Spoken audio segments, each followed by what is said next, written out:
ఇంతవరకు కూడా 16 సూత్రాలను వివరించుకున్నాం.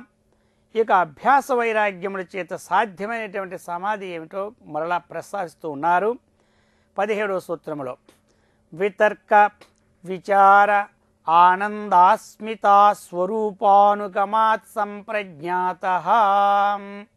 వితర్కము, విచారము, ఆనందము, అస్మిత అన్నటువంటి 4 విధాలుగా చెప్తూ ఉన్నారు. ఈ 4 విధాలుగా అనుసరించుకుని వస్తున్నటువంటి సంప్రజ్ఞాత సమాధి అని చెప్తున్నారన్నమాట. వీటి యొక్క స్వరూపాన్ని అనుసరించటం వలన ఇది సంప్రజ్ఞాత సమాధి అయిందన్నమాట. సమ్యక్ ప్రజ్ఞాయతే ఏన భావ్యం వస్తు సహా సంప్రజ్ఞాతః. సంప్రజ్ఞాత సమాధికి చెప్తున్నారు వ్యుత్పత్తి. సమ్యక్ ప్రజ్ఞాయతే, సమ్యక్ ప్రజ్ఞాయతి ఇది సంప్రజ్ఞాతః. ప్రజ్ఞ అంటే ఏమిటి? ప్రకర్షేణ జ్ఞా అవబోధనే, చక్కగా మనం తెలుసుకోవడం అన్నమాట ప్రజ్ఞ. కాబట్టి ప్రజ్ఞామాంద్యం అంటారు కొంతమంది. అంటే ఆ బుద్ధి మందంతో ఉండడమే ప్రజ్ఞామాంద్యం. ఈ సంప్రజ్ఞాత అంటే చక్కగా తెలుసుకోవడమే. అంటే బుద్ధి మందత్వం లేకుండా ఏ వస్తువునైతే పరిశీలిస్తున్నామో ఆ వస్తువు యొక్క స్వరూపము చక్కగా మనకి గోచరించడమే సంప్రజ్ఞాతం అన్నమాట. కాబట్టి ఆ సంప్రజ్ఞాతం అనేది 4 విధాల్లో అనుగమిస్తుందన్నమాట. ఎలా అంటే వితర్క, అది వితర్కానుగత సంప్రజ్ఞాత సమాధి అని అంటారు. విచారానుగత సంప్రజ్ఞాత సమాధి అంటారు. ఆనందానుగత సంప్రజ్ఞాత సమాధి అని చెబుతారు. అస్మితానుగత సంప్రజ్ఞాత సమాధి అదే అనమాట. అందుకని ఈ ప్రకారముగా శాస్త్ర ప్రకారముగా వితర్కానుగత సంప్రజ్ఞాత సమాధి అంటే వివరిస్తున్నారు. ఈ సమాధిలో మనకి ఏమిటి గోచరం అవుతాయి అంటే చెప్తున్నారు. స్థూల భూతములు, తన్మాత్రలు, ఇంద్రియములు, జీవాత్మ, ఈ 4ంటిని తెలుసుకోవాలనే కోరిక ఈ సమాధిలో మనకు ఉంటుందన్నమాట. అది అంటే ఇప్పుడు మనకి ఈ స్థూల భూతముల యొక్క సాక్షాత్కారం ఈ సమాధిలో జరిగిపోతుంది. అది ఎవరికైతే ఈ సమాధి కలిగిందో వారికి స్థూల భూతాలన్నీ 5: ఆకాశము, వాయువు, అగ్ని, జలము, ఆ విధంగా పృథ్వీ, ఇవి పంచభూతాలు. ఈ పంచభూతాల యొక్క సాక్షాత్కారం వాళ్ళు కలుగుతుంది ఒకటి. రెండవది తన్మాత్రలు. తన్మాత్రలు అంటే ఆ రూపాలు శబ్దము, స్పర్శము, రూపము, రసము, గంధము, ఇది తన్మాత్రలు అంటారు. వీటి యొక్క సాక్షాత్కారం కూడా ఈ సమాధిలో ఉన్నవారికి కలుగుతుంది. ఇక ఇంద్రియాలు, మనకి ఇంద్రియాలు ఉన్నాయి. మనకి బాహ్యేంద్రియాలు ఉన్నాయి, కర్మేంద్రియాలు ఉన్నాయి అన్నమాట. కాబట్టి బాహ్యేంద్రియాలనే కర్మేంద్రియాలు అంటారు. ఆ విధంగా జ్ఞానేంద్రియాలు, కర్మేంద్రియాలు 10 ఇంద్రియాలు. శ్రోత్రము, త్వక్కు, చక్షు, జిహ్వ, ఘ్రాణం, ఇవి 5 జ్ఞానేంద్రియాలు. ఆ విధంగానే కర్మేంద్రియాలు వాక్కు, పాని, పాదము, పాయువు, ఉపస్థ, ఇది. దీనితో ఇంకేముంటుంది? జీవాత్మ అన్నమాట. కాబట్టి ఈ విధముగా స్థూలభూతాలు 5 ప్లస్ తన్మాత్రలు 5 10, తర్వాత ఇంద్రియాలు మనసుతో సరి 11. వీటి యొక్క సాక్షాత్కారాన్ని పొందుతారని చెప్పినారు. ఇక విచారానుగత సమాధి, ఇందులో వితర్కము ఉండదన్నమాట. ఎలా అంటే ఇందులో తన్మాత్రలు, ఇంద్రియములు, జీవాత్మల యొక్క జిజ్ఞాస ఉంటుందన్నమాట. అది కాబట్టి ఇది సూక్ష్మభూతముల యొక్క సాక్షాత్కారం అన్నమాట ఇందులో కేవలం. ఈ విధముగా ఆనందానుగత సమాధి చెప్తూ ఉన్నారు. ఇందులో ఏముంటుంది? ఇంద్రియాలు, జీవాత్మల జిజ్ఞాస, అది ఇంద్రియముల యొక్క సాక్షాత్కారం, ఈ జీవాత్మాది సామాన్యం ఇందులో. ఆ విధముగా అస్మితానుగత సమాధి చెప్తూ ఉన్నారు ఇప్పుడు. అది ఎలాంటిది? కేవలము జీవాత్మ యొక్క జిజ్ఞాస ఉంటుంది మనకి ఇప్పుడు. అది ఇప్పుడైతే ఆ జీవాత్మ యొక్క జిజ్ఞాస కలగడం చాలా గొప్పది. జీవాత్మ సాక్షాత్కారం ఇది ముఖ్యంగా ఉంటుంది. భూతాది సామాన్య జ్ఞానం సామాన్యంగా ఉంటుంది. ఒక్కొక్క దాంట్లో ఒక్కటి సామాన్యము, ఒక్కటి విశేషం. కాబట్టి ఈ అస్మితానుగత సమాధి ఇది పొందడం వీటిలో కొంచెం విశేషం అన్నమాట. యద్భావం తద్భవతి అని చెప్పారు. ఆ విధముగా మనకి భావన, ఏది భావిస్తూ ఉన్నామో తదాకారాన్నే పొందుతాం. ఎలా అంటే భ్రమరం ఒక కీటకాన్ని తీసుకొచ్చి ఒక మట్టిలో తయారు చేసి ఆ రంధ్రములో ఈ కీటకాన్ని పెట్టి చుట్టూ తిరుగుతూ ఉంటుంది ఈ భ్రమరం. ఈ కీటకం ఏం చేసింది, ఆ భ్రమరం యొక్క ధ్వని, ఆ భ్రమరం యొక్క రూపము, ఈ రెండును చూస్తూ వింటూ ఏమైపోయింది, ఇది భ్రమరం అయిపోయి కొన్నాళ్ళకి. దీనినే భ్రమర కీటక న్యాయము అంటారు.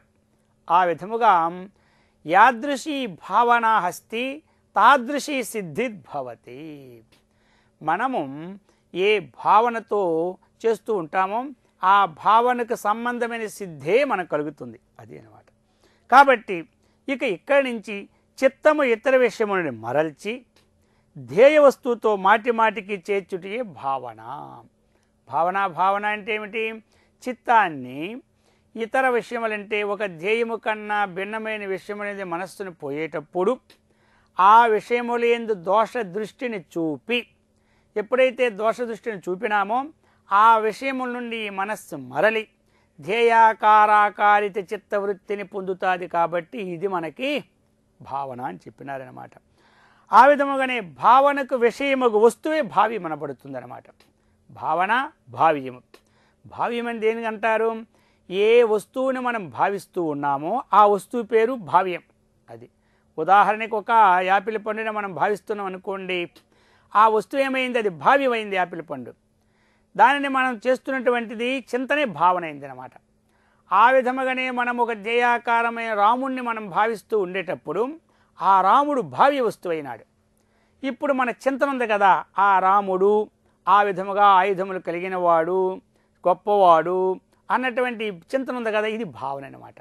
అందుకని ఈ విధముగా భావ్య వస్తువు అనేది గ్రాహ్యము, గ్రహణము, గృహీత అని 3 విధములుగా ఉంటుంది. మరల ఒక భావన వస్తువులో దీంట్లో చెప్పారు మహర్షుల వారు, ఒకటి గ్రాహ్యం, రెండవది గ్రహణం, మూడవది గృహీత అన్నమాట.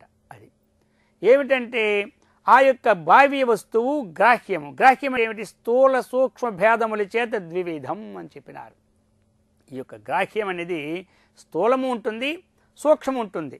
ఎట్లా మరి, స్థూలం అనేది అభ్యాసవత్తు చెప్పినారు. ఎలాగైతే ధనుర్విద్య నేర్చుకుంటూ ఉన్నారు కదా, ఇప్పుడు ఆ ధనుర్విద్య నేర్చుకునేటప్పుడు మొట్టమొదటి ఏం చేస్తాడు, ఒక స్థూలమైనటువంటి ఒక చెట్టులో ఉన్నటువంటి పండును కొట్టడము, లేకపోతే ఆ చెట్టు యొక్క ఒక ఆకును కొట్టడము, ఆ చెట్టుకు ఒక గుర్తు పెట్టుకొని ఆ గుర్తు మీద మనం ఛేదించడము, ఇది ఏమైంది, ఇదే ధనుర్విద్యాభ్యాసకి స్థూలమైన మాట ఇది. కాబట్టి ఆ విధముగా మనం ఇప్పుడు భగవంతుణ్ణి ఇక్కడ ఇంత చెప్పుకున్నది ఉదాహరణ, దృష్టాంతము. ఇది దాష్టాంతికమంది మనం ఘటించాలంటే హృదయాకాశంలో ఒక చతుర్భుజములతో కొన్ని విష్ణుమూర్తిని పెట్టుకున్నాం, లేకపోతే ఆ యొక్క గంగా జట దూటంతో ఉన్నటువంటి శివుడిని పెట్టుకున్నాం. ఇక వాటి యందు మనం ఎప్పుడైతే ఆయా మూర్తుల యందు మనము సదా భావన చేస్తూ ఉన్నామో ఇదేమైంది, ఇదే అన్నమాట భావన. కాబట్టి దీన్ని స్థూల భావన అంటారు.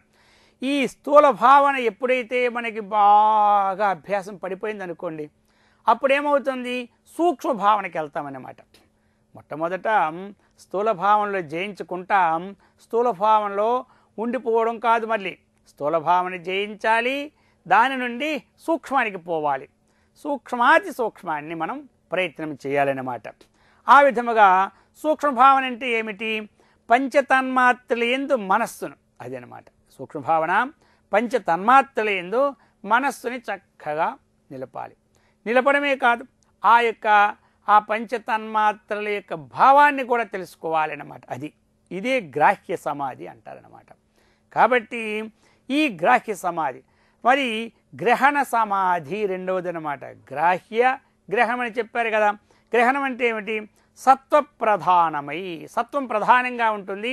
అహంకారం నుండి ఉత్పత్తి అయినటువంటి జ్ఞానేంద్రియ కర్మేంద్రియ విషయానికి కలుగును భావనయే గ్రహణ సమాధి. అది ఇక్కడెప్పుడు కూడా సత్వ ప్రధానమై ఉంటుంది.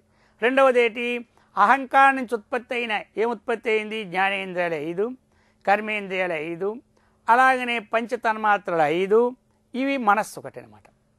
ఆ విధముగా ఆ యొక్క అహంకారం నుండి ఉత్పత్తి అయినటువంటి విషయముల యొక్క భావన ఏదుందో అది గ్రహణ సమాధి అని చెప్పుకొచ్చినారు మనకి.